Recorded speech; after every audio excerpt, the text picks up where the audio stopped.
In my last video, I explained that research proposals for the A.S. Hornby Dictionary Research Awards, or ASHDRA, tend to fall into two categories. The first are research projects that develop and test some kind of new dictionary resource, and the second are projects researching how learners use dictionaries. And today I want to focus a little bit more on that first category. What do we mean by a dictionary style resource? And I'm going to look at two areas. First of all, I'll look at format, and then I'll go on to talk a little bit about the scope of the project. So what do we mean by a dictionary style resource? Well, I think the first point to mention is that we're looking at reference resources. So we're looking at probably a resource that will be divided somehow into entries, and each entry will introduce a vocabulary item. That might be a word or a phrase, and learners will be able to use that resource to look up a vocab item and understand something about it. So what we're not talking about is more general vocabulary practice resources. It must be a reference resource.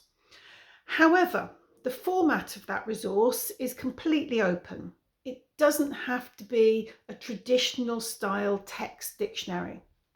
We have had projects that have used photographs, illustrations, diagrams, animation, video. We currently have a project that's using Braille. You might include audio. So the format of the actual entries is completely open. Now, in terms of scope, there tends to be quite a lot of misconceptions around what we expect from a resource project. Lots of people think that they have to produce a whole A to Z dictionary. Now, that's absolutely not what we're looking for. People very commonly underestimate the amount of time, resources, and expertise that would go into putting together a whole dictionary. What we're looking for is something much more limited in scope.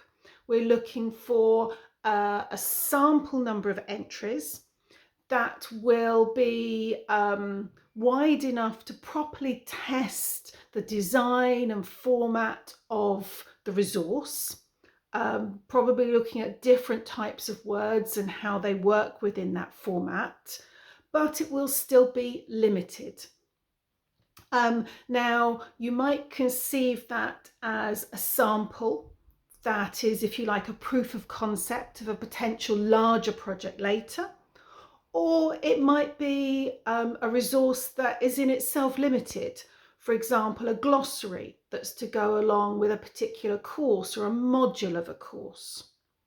So what we're looking for is something that is a reference resource that has a wide enough scope to fully test the concept, but that is reasonable and achievable within the time and resources of your research project.